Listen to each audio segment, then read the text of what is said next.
Satellite ভিত্তিক internet সেবা Starlink.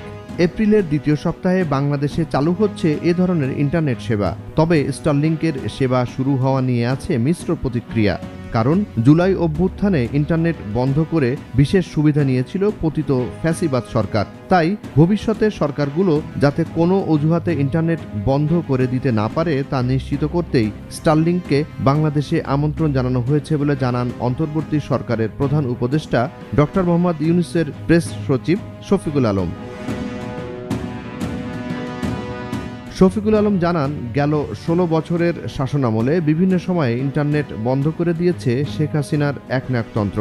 বড় ধরনের প্রতিবাদ কিংবা বিরোধী দলীয় বিক্ষোভকারীদের উপর ধরপাকড় চালাতে স্বৈরাচার ও একনায়কদের পছন্দের হাতিয়ার হচ্ছে ইন্টারনেট শাটডাউন।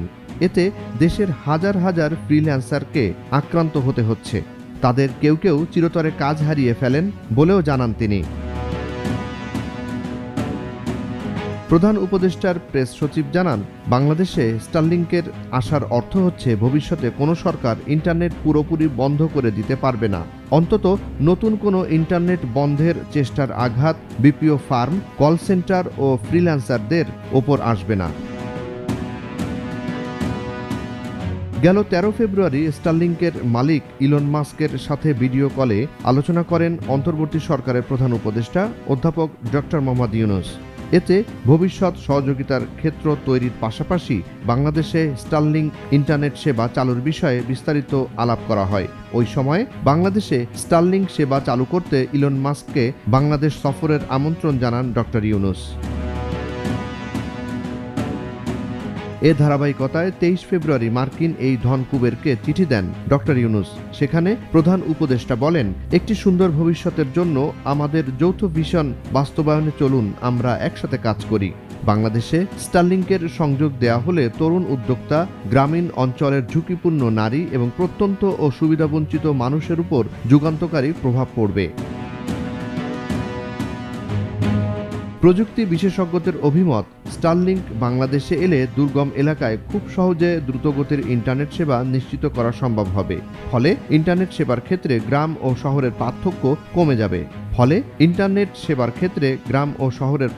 থাকবে না। গ্রামে বসে দ্রুতগতির ইন্টারনেট ব্যবহার করে ফ্রিল্যান্সিং সহ ইন্টারনেট ভিত্তিক কাজ করতে পারবেন তরুণেরা।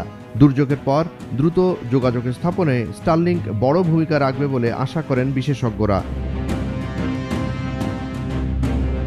কবে থেকে স্টারলিংক চালু এমন তথ্য দেন বাংলাদেশ বিনিয়োগ উন্নয়ন কর্তৃপক্ষ বিডার নির্বাহী চেয়ারম্যান চৌধুরী আশিক মাহমুদ বিন হারুন। এক সংবাদ সম্মেলনে তিনি জানান, নিরবিচ্ছিন্ন যোগাযোগ ব্যবস্থা নিশ্চিতে পরীক্ষামূলকভাবে চালু হচ্ছে স্টারলিংক ইন্টারনেট সেবা। এর ৯০ দিন পর এটির আনুষ্ঠানিক যাত্রা শুরু হবে।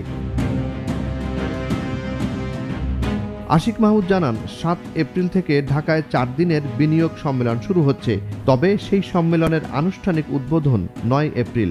সম্মেলনের আনুষ্ঠানিক উদ্বোধনের সময়ে স্টারলিংকের ব্যবহার শুরুর উদ্বোধন করার কথা প্রধান উপদেষ্টা ডক্টর মোহাম্মদ ইউনূসের।